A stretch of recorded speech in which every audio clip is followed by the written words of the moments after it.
con tanto jardín. ¿Qué Claro. querés que haga? ¿Qué pasó? ¿Qué pasó? Caro. Ay, Caro, mi amor, ¿qué pasó? ¿Estás bien? Mi amor, despertate. Tenés solo 24 horas para revertir las secuelas de una discapacidad y no hay camas suficientes. Ayúdanos a construir el Centro de Internación y Rehabilitación Pediátrico de Alpi. Manda a Alpi al 3000 para que te contemos cómo ayudar. Pensalo un segundo, no mucho más.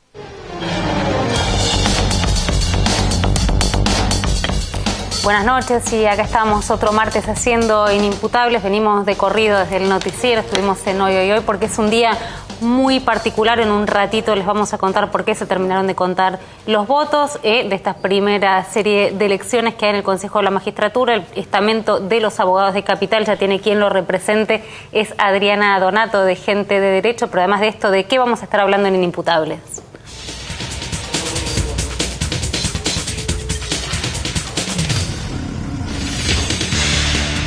Esta noche en Inimputables, en exclusivo, Muerte Digna, el abogado de la familia de Marcelo Díez. Su caso será tratado por la Corte Suprema de Justicia.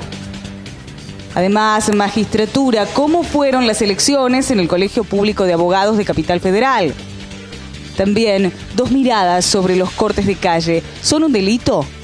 Quédate ahí para conocer qué se comenta en los pasillos de tribunales.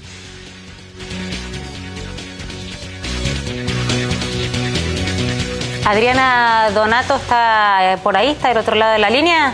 Hola. ¿Cómo te va? Bien, bueno, la felicitamos, entendemos que ya ganó y que va a representar a los abogados en el Consejo de la Magistratura. Hace un ratito teníamos la posibilidad de hablar con quien la acompañó en la fórmula, Germán Garabano. Se estaba subiendo un avión y nos tuvo que cortar, pero queríamos felicitarlo a usted, que encabezó esta lista, y que nos cuente un poco, bueno, cómo vivieron esta jornada. Bueno, ha sido una jornada muy intensa, estamos muy contentos, muy satisfechos, porque realmente la abogacía de la capital eligió a un grupo de personas que siempre los representó desde hace 8 años y que siempre su norte fue la defensa irrestricta de la Constitución, que lo tradujo en hechos, como fueron la derogación de Casaba, como fueron el freno a la ley de espía, y más recientemente, y justamente por eso, con el fallo del Ruizo, permitir que se celebraran estas elecciones. Donato, la pregunta que yo le hacía el otro día. Sí. ¿Cómo? No, la pregunta que le hacía el otro día y que le suelo hacer cada vez que la encuentro, y ahora que ya ganó y la felicitamos, es cómo piensan destrabar la situación de parálisis que tiene el Consejo. Ustedes se plantean independientes, y la gran pregunta es justamente si con la independencia se va a poder destrabar esta parálisis que tiene el Consejo, donde están paralizadas las denuncias, los nombramientos y la enorme cantidad de vacantes que tenemos en la justicia nacional. Yo creo que a veces cuando uno dice que va a trabajar, parece un mensaje vacío, y créanme que no lo es. Yo creo que solamente trabajando se puede hacer eso, y trabajando implica ver los expedientes, exigir, y cuando no alcanza, denunciar. Por eso yo realmente, como me están llamando ahora y como lo han hecho estos últimos 10 días, espero que lo hagan cuando nosotros pidamos a los medios que nos ayuden en esa lucha tan difícil, ¿no? Y lo bien que hizo en abstenerse de dar su opinión sobre Norberto Yarví y la causa que tramita en magistratura, porque probablemente por cómo viene el curso de las cuestiones usted tenga que opinar. Le mandamos un saludo grande. Es muy probable, pero lo que yo le quiero dar tranquilidad a los jueces es que solamente vamos a intervenir en las causas, viéndolas, estudiándolas con un equipo técnico realmente que a mí me enorgullece. ¿Que no se va a justiciar a los jueces con denuncias políticas en el Consejo? ¿Cómo? No escuché, perdón. ¿Que no se va a justiciar a los jueces con denuncias políticas en el Consejo? Indudablemente que no. Tienen mi compromiso. Donato, muchísimas gracias. Felicitaciones, y a festejar, que supongo que ahí están celebrando. Donde no se celebra es en las calles, y otra vez un tema que parecía, Mariano, encaminado, que en algún momento se dejó de discutir, un proyecto de ley para regular las manifestaciones, volvió a discutirse a partir de, creo, el papelón que pudimos ver todos de lo que se conoció como el gendarme Carancho, que le llovió, ¿no?, prácticamente a un manifestante sobre el parabrisas de su auto. Sí, una crisis que ya no termina de resolverse, y que además generó idas y vueltas de parte del gobierno. En una primera instancia, el secretario de Seguridad, Sergio Berni, avalando la actuación no solo de este gendarme López Torales, sino implícitamente la de Roberto Ángel Galeano, quien estaba a cargo de todo este procedimiento de la Gendarmería vestido de civil, y que durante el fin de semana, en esta ida y vuelta, terminan desplazándolo del Ministerio de Seguridad, desplazándolo de la Fuerza, siendo que había sido sacado por la ex ministra Nilda Garré y repuesto en el cargo por el propio Berni. Es decir, una serie de idas y vueltas que me parece que en algún sentido también muestran que no hay una posición unívoca de parte del gobierno respecto del abordaje del conflicto social y sobre todo de la puesta en la calle de este conflicto social. Y tampoco, a ver, en este programa nos ocupamos de la temática judicial, tampoco parece que en la justicia hay una posición unívoca, porque la verdad es que recién le preguntaba, y ahora me lo va a contar Miriam Bregman, ¿cuál es el derrotero de esta denuncia? Porque no se termina de entender por qué, si el delito se supone que es un delito federal, lo tiene el fiscal Molina Pico, por qué está imputado justamente el automovilista, a quien veíamos la manifestación, preguntarle también al fiscal Martín Lapaduzzi, efectivamente esta modalidad de ir con el auto en una velocidad bien disminuida como una forma de protesta, ¿se puede considerar que se está interceptando el tránsito y entonces puede o no constituir un delito? No, sí, Romina, perdóname, sí. La legalidad y la legitimidad, no solo de la protesta, sino también del abordaje que hace el gendarme, que fue defendido inicialmente, incluso por la propia ministra. La ministra Cecilia Rodríguez decía, no, actuó bien al arrojarse encima del auto, puede ser un poco discutible, pero en definitiva no cometió ninguna ilegalidad. ¿Será cierto? Para el fiscal no cometió ninguna ilegalidad, el gendarme sí, el manifestante. A este momento sí. Es exactamente así. Una primera explicación que tienen que dar es precisamente por qué está interviniendo Molina Pico, ¿no? Molina Pico es un fiscal muy conocido por los trabajadores de la zona norte, de la mayor concentración obrera del país, porque siempre opta a estar del lado de las empresas o de las fuerzas de seguridad. Nunca una resolución de Molina Pico va a favorecer a un trabajador. Las causas que caen en Molina Pico corren directamente haciendo lo que pide la empresa o lo que pide la fuerza de seguridad. Bueno, casualmente esta causa tan armada, tan preparada, donde va Galeano está en persona, este agente infiltrado de civil que muy bien denuncia Horacio Berbisky el domingo en Página 12, está Galeano, está López Torales que se tira arriba del auto y la Gendarmería lleva la causa a la Fiscalía de Molina Pico. Así que una primera cuestión que tienen que explicar es por qué un hecho cometido sobre la traza de la Panamericana, o sea, sobre una ruta nacional por una fuerza federal, cuando hay jurisprudencia que si es fuerza federal tienen que intervenir la justicia federal, se lo mandan a Molina Pico. Y lo segundo que va a tener que explicar Molina Pico es por qué él, teniendo pruebas que nosotros le aportamos el día 4 de agosto, es decir, este hecho ocurrió el 30 de julio, el 4 de agosto le hicimos una presentación completa, donde no estaba este video que se ve ahora, pero porque fue material que fuimos recibiendo después y viendo después, pero ya le aportábamos fotos, un video donde se veía muy bien cómo el gendarme se tiraba y a pesar de eso, él pidió la imputación de Cristian Romero. Es decir, siguió optando por creer la versión de la Gendarmería. ¿Por lesiones? Y atentado y resistencia a la autoridad, porque ahí es donde empieza un poco a hacer agua el discurso de Berni, es que Berni dice que no, que en realidad es por obstrucción del tránsito, cuando en el propio video se ven dos cosas, que el gendarme se tira sobre el auto, pero que también los manifestantes les dicen queremos circular, nosotros queremos avanzar, y es la Gendarmería la que obstruye porque necesita montar todo Ahora, circulaban a una velocidad, digamos, disminuida con el objetivo de que esa fuese, digamos, parte también de la manifestación. Sí, lo que se hizo es manifestar en la fábrica, en la puerta de la fábrica Lear, que está sobre la Panamericana, ¿no? Esto hay un dictamen, del fiscal de Luca de casación, que él dice, bueno, protestan en ese lugar, es en otra causa, porque ese es su lugar de trabajo. Ellos no es que van a la Panamericana porque eligen dónde voy mañana, voy a la Panamericana. Estas fábricas están ubicadas sobre la Panamericana. Entonces, ellos estaban en Lear y se iban a manifestar a otra fábrica, entonces lo que hacen es armar una caravana de autos identificados con afiches, con el reclamo de la reincorporación de los trabajadores despedidos de Lear, y en el armado de esa caravana caravana hasta que se va constituyendo, obviamente también es más lento el... A ver, ahí, perdóname, sí, ahí le quiero preguntar a la PADU, ¿eso puede constituir, digamos, un delito? Porque uno, por lo menos, ve más allá de las cuestiones políticas, ¿no? Que es imposible de soslayar en este marco.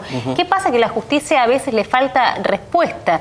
¿Hay o no un delito en esta caravana, en esta marcha lenta? ¿Es un entorpecimiento? ¿No lo es? Evidentemente, este recurso ha sido utilizado por los trabajadores a los efectos de no interrumpir la Panamericana en forma estática y entender que de esta manera no estarían cometiendo delito. La mirada que yo puedo aportar aquí desde la Ciudad de Buenos Aires es que a partir de la crisis del año 2001, esta herramienta, esta protesta cortando las calles se ha instaurado de manera continua, ¿sí? Ya llevamos más de 10 años de este tipo de práctica y creo que es oportuno, al menos en la Ciudad de Buenos Aires, recordar que el artículo 78 del Código Contravencional establece como contravención no solamente cortar el tránsito, sino obstruirlo. Es una norma que está votada por la legislatura de la Ciudad de Buenos Aires en marzo de 1998, donde uno de los legisladores que votó la antigua Ley 10 del Código Contravencional con esta normativa fue el hoy ministro de la Corte Suprema, Zaffaroni. Y así también se votó en la Ciudad de Buenos Aires un código de procedimiento contravencional, donde indica claramente que ante la comisión de una contravención, en este caso la obstrucción del paso vehicular o el corte total de calle en la Ciudad de Buenos Aires, la autoridad policial debe actuar de forma directa, ¿sí? Escuchamos muchas veces... ¿Por qué no intervienen los fiscales? ¿Por qué no llamaron a los fiscales? O porque necesitamos la orden Acá la doctora también quiere preguntar por qué. Claro, porque hace unos días vimos un hecho que entristeció a todo el mundo, los jóvenes, que fue el fallecimiento de Cerati. Hay un cortejo fúnebre que enlentece el tránsito. No se lo reprime. Cuando se sale a festejar un partido de fútbol, no se lo reprime. Se corta toda la ciudad por una maratón, no se lo reprime. Lo que hay claramente no se puede esconder detrás de una norma. El doctor habla del Código Contravencional y ahora me voy a referir a eso, pero la norma proviene de la dictadura de Onganía. No es casualidad que el 194 del Código Penal que se aplica en estos casos proviene de la dictadura de Onganía. No es casualidad que las madres de Plaza de Mayo hacen una ronda porque no se podía estar quieto y le decían circulen, circulen por la Plaza de Mayo. Entonces, acá lo que hay que optar de qué lado se está. Yo estoy del lado de la ampliación de derechos, de la conquista de nuevos derechos, y eso se conquista en las calles con protesta. Cuando uno está despedido no puede protestar dentro de la fábrica, porque precisamente los trabajadores de LEAR lo que están protestando es porque fueron despedidos. Entonces... Pero no hay un derecho a transitar que se está, digamos... Un derecho supremo, porque si yo escucho el discurso que me dicen del otro lado, habría un derecho supremo a transitar una pirámide estructurada donde en la punta está el derecho a transitar y todos los demás derechos vienen abajo. Yo tiendo a coincidir con el doctor Gargarella que el derecho primero es el derecho a la protesta, porque el derecho a la protesta es el que garantiza el ejercicio y la conquista de todos los demás derechos. Está esta mirada un poco extendida también de que, bueno, sí, garanticemos el derecho a protesta, pero que no molesten, cosa que parece es prácticamente... ¿Cómo se hace para protestar? El 25 de mayo de 1810 seguramente cortó la calle en lo que hoy es la Avenida de Mayo, o lo que hoy es la calle Rivadavia. No había bueno, pero yo le pregunto al fiscal, el 8 de noviembre, que hubo un cacerolazo muy grande en la Ciudad de Buenos Aires, ¿cuántos de estos fiscales que están tan siempre listos para hacerle contravenciones, como usted mismo le hizo a Patricio del Corro, Jessica Calcaño, compañeros del PTS, por una manifestación apoyando a los trabajadores de Kraft, donde los chicos denuncian que los identificaron con policías infiltrados, entre paréntesis?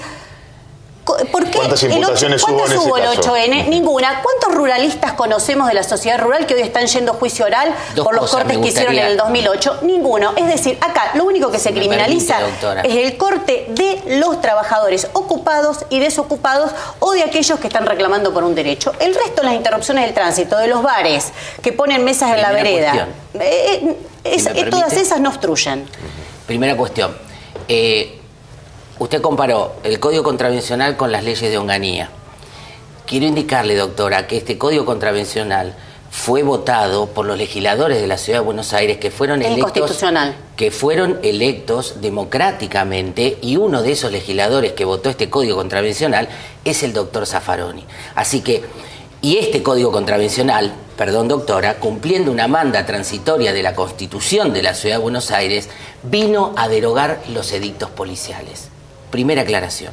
Segunda aclaración. Lo cual no quiere decir que sea más legítimo. Los fiscales no hacemos actas contravencionales, doctora. No, los se las trae la policía, que como todo el mundo sabe, no arma causa, no estigmatiza. Titulares de la acción penal o contravencional y corresponde por la división de poderes existente por nuestro ordenamiento de gobierno. Pero ¿por qué los 8N no armaron ninguna causa? ¿Por qué a los ruralistas no les armaron ninguna causa? A la autoridad policial realizar las actuaciones de prevención. Es en este problema que nos encontramos en la Ciudad de Buenos Aires, porque habría que preguntarle al jefe de la policía justamente todo lo que la doctora pregunta. Pero usted preguntó por qué el cortejo fúnebre no fue reprimido, si también era en marcha más lenta. El Código de Procedimiento Contravencional, que está sancionado desde 1998, indica claramente que es la policía la que debe adoptar algunas de las 4 medidas cautelares. Entonces la justicia no hace. No, la policía decide quién se criminaliza. Bueno, el Código Contravencional que vino a derogar los edictos policiales, que eran normas inconstitucionales, indica que primero pero usted cercena el derecho de protesta por una contravención. La adopta el personal policial y después debe darle el aviso a la autoridad judicial. Muy bien. No es la autoridad judicial la que adopta la medida. Siempre son los estudiantes y los trabajadores. Ahora yo pregunto, yo estoy hablando de un derecho constitucional, de un derecho supremo a la protesta, porque con ese derecho la Corte que los derechos no son absolutos. Según las leyes que los reglamentan. ¿sí? No, ya sé, lo que quizá plantea la doctora... con generalidad, contésteme porque usted siempre criminaliza a trabajadores y estudiantes. Lo que quizá plantea la doctora es que pareciera haber una suerte de derecho de autor donde la legislación o la aplicación de justicia, la administración de justicia recae sobre las protestas de trabajadores y no sobre otro tipo de Macri autorizó cortar media ciudad de Buenos Aires, creo que el año pasado, para una carrera de autos. Tuvo cortados días y días la ciudad. Alguien le dijo a Macri, el Poder Ejecutivo otorga autorizaciones. Cuando hay autorizaciones, por una autorización no hay ilícito. ¿Se da cuenta? Eso es falso. ¿Sabe que Zaffaroni, que usted lo acaba de citar, el fiscal de Luca que yo cité antes en un fallo, la Cámara Federal de San Martín, todos dicen que una autorización no puede salvar si algo es legal o ilegal, porque uno no... Para los cortes de calle sí, por eso se pide permiso. El artículo 78 indica que tienen que dar aviso. ¿Y el cortejo fúnebre a quién le avisa? Uy, le molestó el cortejo fúnebre. No me molestó, al revés, ¿cómo me va a molestar? Lo que me molesta es la estigmatización social. Acá en todo caso me gustaría preguntarle al doctor Lapadino.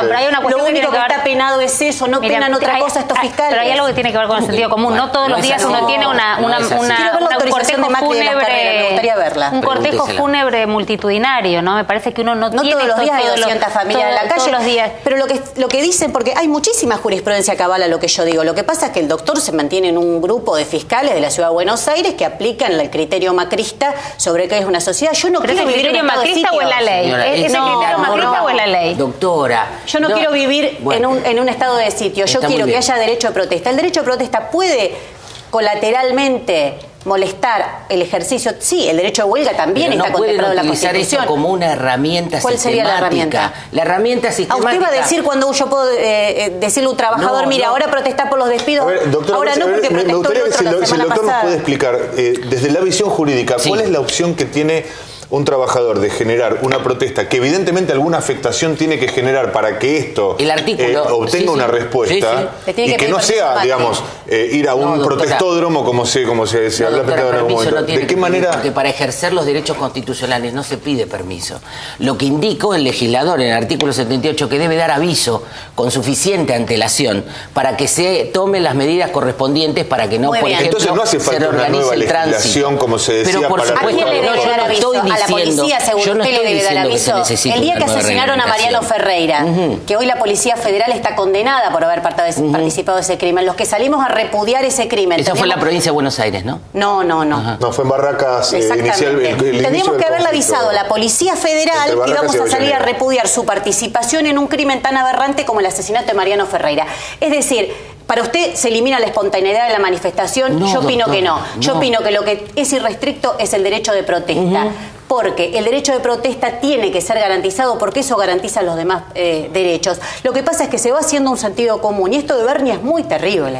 Bernie va instalando un sentido común que es lo que parece que hay un sector que quiere escuchar, que nadie te va a molestar, que el problema que la Argentina no se pueda circular es culpa de los manifestantes. Eso es mentira. En el país donde estuvo Ricardo Jaime a cargo del transporte, en el país de la masacre de Once, en el país de que la gente viaja en condiciones terribles, decir que uno no puede circular bien porque 200 familias quedaron en la calle y salen a protestar, la verdad que es terrible. Pero se va instaurando un sentido común donde se estigmatiza un sector social que ese siempre es el que provoca los males de los demás. Sin embargo, las críticas a los fiscales es justamente porque no intervienen, no porque intervienen. Bueno, las de Berni, que está a la derecha de los fiscales. No, ¿quién critica a los fiscales? Los fiscales, yo lo que le pregunto... ¿No los critican la PADU por no intervenir? Pero por supuesto, desde ya dicen dónde está todos los días vemos por los medios de comunicación cómo las autoridades indican que el fiscal no dio la orden, que dónde está el fiscal dormilón, ¿sí? No, ahora, yo conozco que usted arma causas a los manifestantes. Si quiere yo puedo dar fe que usted sí arma causas a los manifestantes, así que de eso usted está salvado. Yo aplico la ley, doctora. No, usted no aplica la ley. Sí, no aplica la ley porque poner policías infiltrados, como en el caso de Patricio del Corro. Yo aplico la ley, aplico la norma que está vigente. Usted identifica a los manifestantes con policías infiltrados. Aplico lo que quieren los vecinos, que es poder circular por las calles de Buenos Aires, doctora. Doctor, en su experiencia, ¿cómo evoluciona una causa de estas características? Donde hay un manifestante que es imputado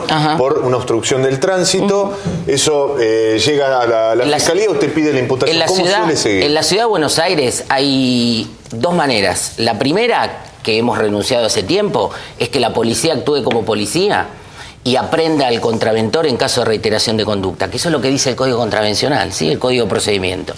Y la otra, la más común, es que lleguen las actuaciones carentes de la suficiente prueba, ¿sí? Carente de todo testigo, carente de identificación de los manifestantes, con una mera acta que indica claramente que tal día, en tal lugar, se cortó la vía pública o se cortó tal arteria. Ahí entonces es el trabajo de los fiscales de recabar prueba, en general por los medios de comunicación, a los efectos de poder identificar a los manifestantes y a partir de ahí realizarles una imputación concreta de obstrucción de vía pública. Casi ninguna. En general... ¿Casi ninguna? ¿De cuánto podemos...? En general, lo que termina pasando, sí, y hay muchas, son métodos alternativos de resolución de estos conflictos que permite el Código de Procedimiento, que son las probation.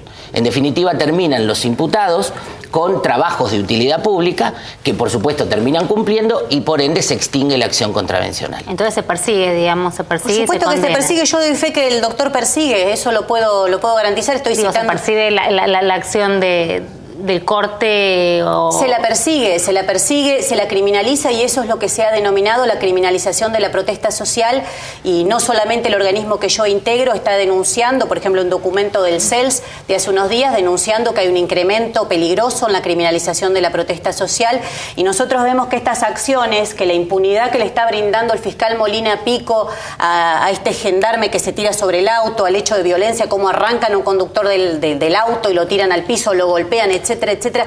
Todo eso es un mensaje muy peligroso. Es muy peligroso porque esto tiende a la criminalización de la protesta social, pero también a que se incremente la violencia contra los manifestantes. La gran pregunta acá, y parece no ponerse de acuerdo, es si se criminaliza la protesta o se hace cesar un delito que está enmarcado dentro del código. Es que son dos miradas tan distintas sobre el mismo hecho. Son distintas. El hecho es el mismo. Los dos fueron a la facultad. ¿Sabés que no? ¿Cómo que no? Sabés que no es el mismo hecho porque lo que importa es quién va arriba del auto, lo que importa es quién está en la calle. Puse un montón de ejemplos.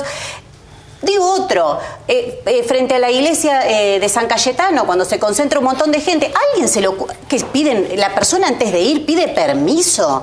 No. Pero frente a un mismo hecho, los dos cursaron Derecho. Pide permiso para hacer eso. Los dos cursaron la facultad de Derecho, cursaron las mismas materias. Sí, bueno, pero no se puede comparar. Yo elijo claramente de qué lado estoy y lo digo. La diferencia es que yo digo qué intereses defiendo. Claramente. Y yo estoy del lado de la ley. No, y es que no es la ley, porque si quiere le traigo fallo de la Cámara Federal de San Martín del 1 de julio de este año, donde se lo imputaba al diputado provincial Cristian Castillo del PTS en el Frente de Izquierda de haber cortado la Panamericana el día, creo que era del paro de abril. Del 10 de abril. Y la Cámara Federal de San Martín dijo, primero, las que cortan son las fuerzas de seguridad, la verdad es que son las que llegan primero y cuando ven que vienen los manifestantes cortan todo. Segundo, hay vías alternativas. Entonces yo no puedo imputarle a los manifestantes y la Cámara Federal de San Martín, que usted si conoce algo, se imaginará que no estoy poniendo un ejemplo de un sector muy progresista de la doctora, justicia. le pregunto sobre el caso puntual del famoso gendarme Carancho. Se imputó al manifestante que iba arriba del vehículo. El fiscal Molina Pico lo imputó a instancias de la difusión de estos videos. ¿Hubo alguna imputación contra el gendarme? Nosotros ya habíamos hecho un descargo completo, por llamarlo de una manera sencilla, explicando los hechos, pidiendo el sobreseimiento. Después, eso de parte de ustedes, digo, el fiscal ¿con qué temperamento? No, hasta ahora no he escuchado todos nuestros argumentos. Nosotros volvimos a ampliamos con la nota de Horacio Berbisky sobre Galeano, porque creo que lo de Galeano no es una anécdota. Como no es una anécdota cuando le digo que los manifestantes dicen que son los policías infiltrados los que le llevan al doctor las actas para identificarlos, porque partimos de una nulidad absoluta y una ilegalidad absoluta. Pero, Galeano lo pusieron... ¿La justicia puede valerse de policías infiltrados? No es así. No es así. La doctora no está indicando la causa ni... Sí, le estoy diciendo la carátula, si quiere le aporto el número, me acuerdo ahora la carátula, Patricio del Corro, Jessica Calcaño, es una instrucción vinculada con la fuerza de seguridad, los efectos que identifiquen a determinados manifestantes de un corte de civil infiltrando Corrientes y Callao. Va recordando. Ahí lo recuerdo. Corrientes y Callao. Bueno, por lo menos en ese corte sí se pusieron de... ¿Qué lo cortaron? No, terminaron muchísimas veces. No, por lo menos en el lugar del corte, digo, se pusieron de acuerdo. Solidaridad con los trabajadores de CRAF. Lo de Galeano estaba diciendo que es muy grave porque se está militarizando el tratamiento de la protesta social y las consecuencias son esas. Sí. Galeano está preparado, es un agente de inteligencia contra inteligencia y actuó para lo que él está preparado, para montar provocaciones y para generar lo que generó. Si se está, digamos, criminalizando la protesta y demás, estamos viendo que es en la provincia de Buenos Aires, porque en la ciudad de Buenos Aires la gendarmería no aparece. Esa misma gendarmería que, como usted dice... No parece, usted vio las escenas de Lugano donde pasaron por topadoras arriba de... lo que hizo... ¿Me deja terminar una idea, doctora? Sí, pero ¿cómo va a decir que la gendarmería no aparece después de los hechos de Lugano? Una idea, si es tan amable. Por favor. Bien, digo, por supuesto que es condenable el actuar del gendarme Carancho, ¿sí? Pero esa misma gendarmería que actúa cada tanto, o la vemos por las mañanas como despeja la Panamericana, es la misma gendarmería que cuando cortan el Metrobús en la 9 de julio no actúa. Es la misma gendarmería que desalojó con una brutalidad terrible en Lugano, pasando por arriba de familias, diciendo que iba a combatir el narcotráfico y dejó miles y miles de personas. 6 meses después.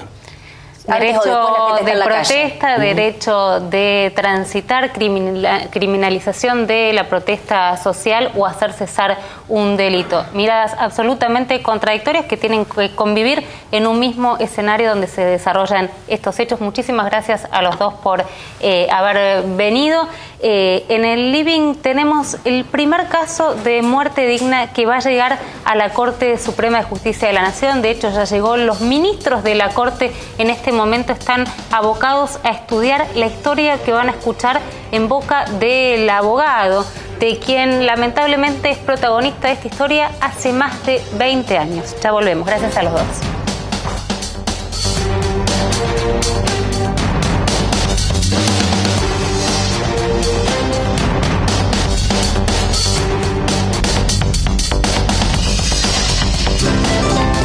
La red En Todo Estás Vos fue creada para transformar eso que te quita el sueño en cosas que te hagan soñar.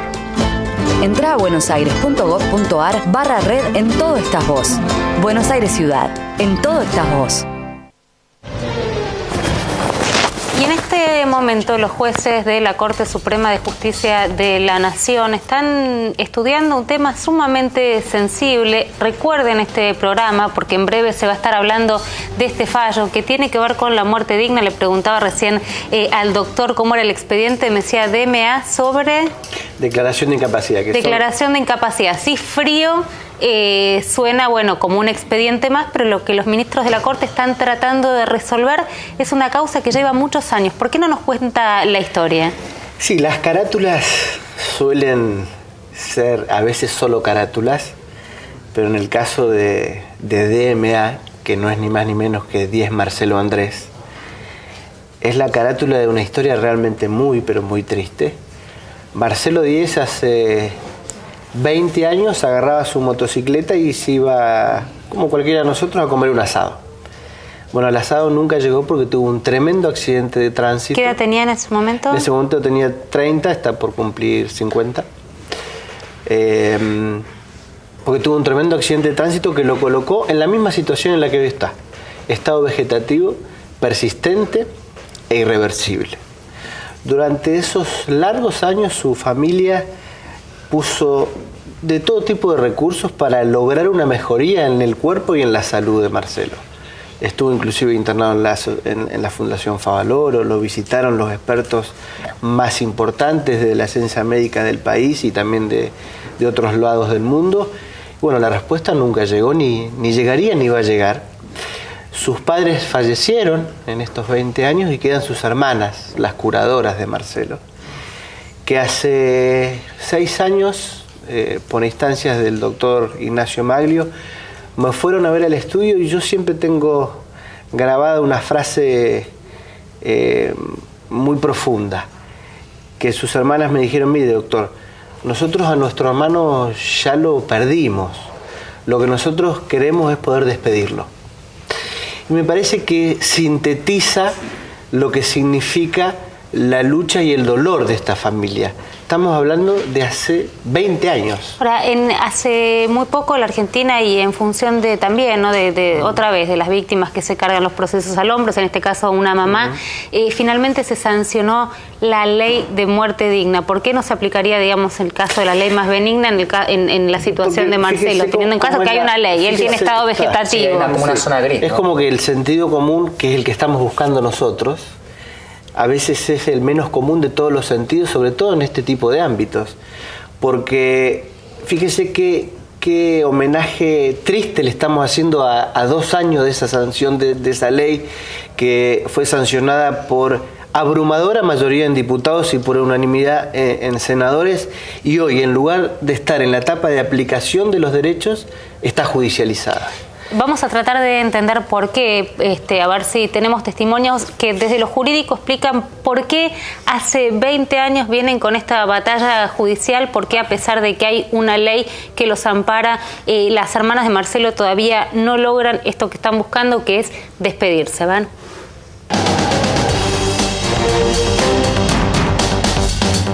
En realidad no existe una ley llamada de muerte digna, y es una ampliación de la Ley de Derechos del Paciente, donde se acepta que el paciente pueda poner un freno a lo que considera ya desproporcionado en la atención médica. La modificación a la ley fue hecha en raíz del caso de Camila Arbón, creo que ustedes recordarán. Se sancionó esa modificación que se hizo a la Ley de Derechos del Paciente, repito. Bueno, la ley claramente intenta no ser eutanásica, es decir, una cosa es impedir tratamientos que resultan ya desproporcionados para la persona, de la cual se sigue solamente una prolongación precaria y penosa de la vida del paciente, ya en un estadio claramente terminal. Eso es una cosa. Otra cosa es la eutanasia, es decir, acciones u omisiones que tengan por intención la muerte del paciente. La modificación a la Ley de Derechos del Paciente dice claramente que los procedimientos no tienen que ser eutanásicos, que se rechaza todo tipo de eutanasia, pero diferimos, en esto coincidimos y nos parece muy bien. Siempre la Iglesia ha entendido que en sus distintos documentos que la vida tiene un término y que ese término también tiene que ser respetado. Hoy que la técnica médica permite, la aparatología médica permite la prolongación de la vida de un modo desproporcionado, bueno, ahí habrá que intervenir entonces y tendrá que tenerse en cuenta la voluntad del paciente. Ahora, esto es distinto de provocar la muerte. Nosotros coincidimos en que una vez que se ha desencadenado ya el proceso de la muerte, toda intervención que sea desproporcionada, que sea exagerada, termina perjudicando la dignidad del paciente, no beneficiándolo. La vida hay que sostenerla, por supuesto, pero también la vida tiene que poder sostenerse a sí mismo. Cuando se pierde esa autonomía, el organismo se empieza a fragmentar en cuanto a la desarticulación de las funciones internas. El tema bioético de base es que las personas tienen una dignidad para nacer, tienen una dignidad para vivir y una dignidad también para morir. Cuando la medicina resulta invasiva de estos procesos del nacer, vivir y morir, cuando termina, en vez de terminar siendo una ayudante, un elemento que ayuda a la dignidad del hombre y a conservarla, termina jugándole en contra, y entonces el hombre termina siendo un medio de la medicina y no el fin último de la medicina, que tiene que servirlo a él, ¿no? Y a su dignidad. Ahora, doctor, estábamos hablando recién de que hay una ley que favorecería los intereses de la familia de Marcelo, pero suponemos que hay una zona gris y también se supone, como estos son casos sensibles para la Iglesia, hubo presiones por parte de las autoridades eclesiásticas, ya sea provinciales, nacionales. Sí, hubo tremendas presiones de los sectores más conservadores de la sociedad neuquina, en este caso encabezados por el obispo. Y para que usted tenga una idea, la primera y la segunda instancia judicial rechazan el pedido de la familia, pero fíjese que utilizan como argumentos, tanto la primera y la segunda instancia, encíclicas papales. Uno puede estar mucho, poco o nada de acuerdo con determinado credo, pero cuando uno acude a la justicia en el marco de un Estado de Derecho, de un Estado laico y de un Estado no confesional, quien debe administrar justicia me tiene que dar una respuesta de derecho, no desde su visión ideológica o religiosa. Jurídica.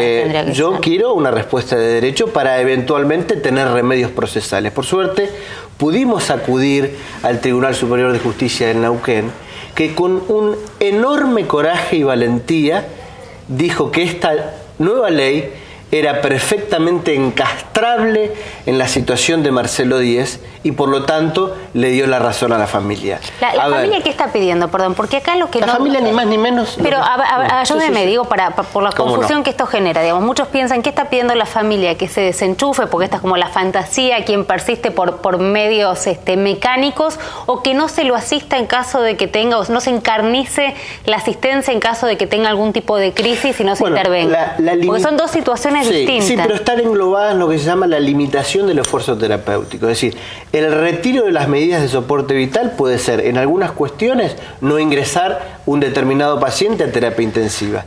En otras cuestiones, no proporcionar determinado medicamento. En otras cuestiones, no hidratar o inclusive no alimentar a través de la sonda, en este caso, que podría ser el caso que se oponía a la clínica. La clínica se oponía a cualquier tipo de estas cuestiones y por eso se judicializa el caso. ¿Y en el caso de Marcelo hay alguna disidencia médica no, en cuanto a que es en el caso de Marcelo hay prácticamente 13 dictámenes de comité de bioética de los más importantes del país, desde el INCUCAI, desde la Asociación Argentina de Terapia Intensiva, inclusive del médico de oficio o perito de oficio, el doctor Lozada, y todos coinciden en lo mismo, que a Marcelo hay que permitirle irse de este mundo como vivió, con dignidad, porque todo lo que se le está haciendo a Marcelo no es ni más ni menos que prolongar su agonía. Esto pasó, ¿no? Usted me ha contado que ha entrado en terapia intensiva en una cantidad de veces. Hablamos de las presiones de los sectores más conservadores. La sociedad neuquina se dividió claramente, como se ha dividido el país en este debate. Inclusive había hasta visitas guiadas para ver a Marcelo, como si Marcelo fuera una atracción circense. Nosotros tuvimos que actuar para prohibir ese tipo de visitas. ¿Quiénes lo iban a ver? Bueno, determinadas personas, inclusive alumnos de la facultad, es decir, realmente bochornoso desde el punto de vista de confrontar a un hombre que tiene dignidad y que es una persona. Inclusive el obispo se ofreció, y seguramente porque pude conversar con él, con buena voluntad, pero nosotros no compartimos lo que él ofreció. Él ofreció que le llevemos a Marcelo al obispado. Marcelo Díez no es un trofeo o una cosa que podemos ir y dejar tirado en la puerta de entrada del obispado. Marcelo Díez es un hombre que está sufriendo hace 20 años, que se marchita día a día y que las hermanas, en un acto de enorme coraje, pero por sobre todas las cosas, de amor, están pidiendo de una vez por todas que en la Argentina se federalicen los derechos que vino a consagrar una ley sancionada hace 2 años, y por eso estamos esperando el fallo de la Corte. Estamos hablando de esto en un momento que no es caprichoso ni aleatorio, sino en un momento donde los ministros de la Corte tienen a estudio este expediente y es inminente la decisión que puedan llegar a tomar. ¿Qué sabe de lo que está pasando, digamos, ahora en la Corte? Después de que se concediera el recurso extraordinario federal y que llegara a la Corte, la doctora Gil Carbó dictaminó en un dictamen meridianamente claro y contundente que el fallo del Tribunal Superior de Justicia, que le había dado la razón a la familia debía ser confirmado. Luego la Corte pidió un informe complementario hace 3 meses. Peritos de la Corte viajaron a verlo a Marcelo. Y ahora pidió un nuevo informe complementario que se está terminando, y yo creo que una vez que se termine y se lo eleve a la Corte, ya van a estar en condiciones de fallar, porque esta no es una causa más. Marcelo Díez está esperando hace 20 años que podamos desandar un camino y que él pueda despedirse como vivió, con dignidad. Usted decía que desde la justicia le daban argumentos de encíclicas papales. ¿Qué pasa con la clínica, digamos? ¿Cuáles eran los argumentos de la clínica? ¿El temor a una causa penal? Sí, hay una medicina defensista, es decir, hay temores. ¿Pero qué decían en la clínica? ¿Está en la misma clínica durante estos años? Pero más que la clínica, y que la clínica, digamos, su directiva, digamos, su dirección, digamos, tiene una cuestión ideológica y filosófica y religiosa muy parecida a los jueces de primera y segunda instancia. Lo más grave fue que el ministro de Salud de la provincia del Neuquén dijera que, inclusive después del fallo del Tribunal Superior de Justicia del Neuquén, que en la provincia del Neuquén no iba a haber ningún médico que permitiera que Marcelo Díez muriera. A mí me parece que si hay una ley, si hay un fallo del Tribunal Superior de Justicia y eventualmente si hay un fallo de la Corte confirmando, bueno, hay un ministro que va a estar en problemas porque no va a estar cumpliendo lo que tiene que cumplir. A ver, puede haber objeción de conciencia, pero el Estado no puede ser objetor. Eso le iba a preguntar, ¿no? ¿Qué garantías tiene? Porque si hasta ahora hay una ley que está en favor de los intereses de la familia, más allá de que el caso esté judicializado y un fallo de la máxima instancia judicial de la provincia, ¿qué garantiza que ahora ante un fallo de la Corte se acate y... Mire, la doctora Gil Carbó agregó un párrafo que es crucial, que el Estado debe arbitrar por todos los medios el cumplimiento de los derechos de Marcelo Díez y su familia.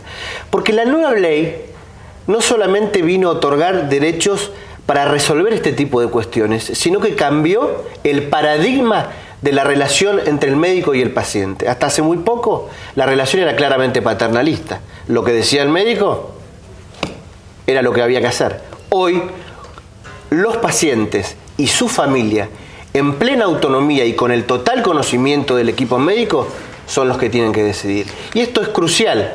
Y tal vez hemos tocado con esta ley algunos intereses y tal vez por eso los bolsones de autoritarismo siguen vigentes y siguen presionando con estas cuestiones. Usted contaba que los padres de Marcelo habían fallecido, llegaron a participar, digamos, en todo este desgastante proceso judicial. No, el proceso judicial lleva casi 7 años y no, los padres de Marcelo fallecieron antes, obviamente de tristeza. La historia de la familia, uno que la ha transitado a través de sus hermanas, es realmente muy triste. Y si yo era un abogado antes y yo soy un abogado después de esta causa, porque la fortaleza de estas dos hermanas que han predicado muchos años en el desierto y en soledad es realmente digna de ser admirada, y por supuesto yo, a partir de haberlas conocido y a partir de haber acompañado desde el lugar que me tocó acompañar, ya no soy el mismo. ¿Sufren algún tipo de amenaza o persecución la familia por querer? No, pero sí hubo muchos dedos hipócritas, acusadores, que se erigieron y se levantaron sobre las hermanas. Poniendo en duda la decisión, poniendo en duda los argumentos. No, o sea, acá se juegan, digamos, cuestiones miserables, como tienen que ver temas económicos, si no estaban buscando una cuestión hereditaria, eso es que después de haber transitado este largo derrotero judicial, vuelvo a aquellas palabras de las hermanas. ¿Quieren poder despedir a su hermano? Y esta decisión que con coraje y valentía tomaron hace ya tanto tiempo no deja de ser un acto de amor. Esto, doctor, no sé si concuerdas, un caso muy análogo cuando se quiere interrumpir un embarazo para aquellos casos que sí están autorizados. Creo que se da la misma situación, digamos, de un lado o del otro, que unos a favor, otros en contra. Algunas veces hay amenazas de por medio, intereses desde la iglesia. Sin duda, también. yo creo que nosotros tenemos, en esta Argentina de hoy, hemos podido avanzar muchísimo en discusiones que durante muchos años estuvieron abajo de la alfombra. Lo que debemos avanzar como sociedad es que evitar que todo este tipo de cuestiones se judicialicen, porque significa que no podemos resolver, significa que no podemos avanzar. Y cuando uno acude a la justicia es porque evidentemente no pudo resolver un problema desde otro lugar. Esta cuestión hay que resolverla en la relación médico-paciente. Para eso está la normativa, para ser utilizada o no. Pero nosotros esperamos que el fallo de corte confirme lo que dijo Gil Carbó y confirme lo que dijo el Tribunal Superior de Justicia de Neuquén, porque va a permitir federalizar los derechos que vino a consagrar esta ley, y cualquier persona, ya sea de La Quiaca, de Río Negro, de Neuquén o de Capital Federal, sus derechos no van a depender del juez y de la ideología del juez de turno, sino de la norma y del Estado de Derecho que le garantice poder echar mano de estos derechos consagrados. Recuerden esta nota, recuerden a Marcelo, 20 años después de un accidente a los 30, ¿no? 30 años. Tenía 30 años, iba con su moto, quedó en un estado irreversible. Bueno, y el derrotero judicial finalmente llegó hasta la Corte Suprema de Justicia, donde ahora los ministros están estudiando este expediente que enfría, ¿no? DMA parece tan técnico y que tiene toda esta historia que el doctor fue tan amable y nos contó acá en exclusiva en Inimputables. Muchísimas gracias por haber venido. Lo vamos a volver a convocar en breve, suponemos ya con el fallo de la Corte en mano. Muchísimas gracias. Soy yo. A ustedes les agradecemos por estar del otro lado. Si se quedaron esperando hasta el final viendo si se me caía el vestido, no. Logré llegar hasta las 23 con el vestido puesto y como solemos decirles, esperamos que les haya gustado el programa tanto como a nosotros y solo nos resta mejorar hasta el martes que viene.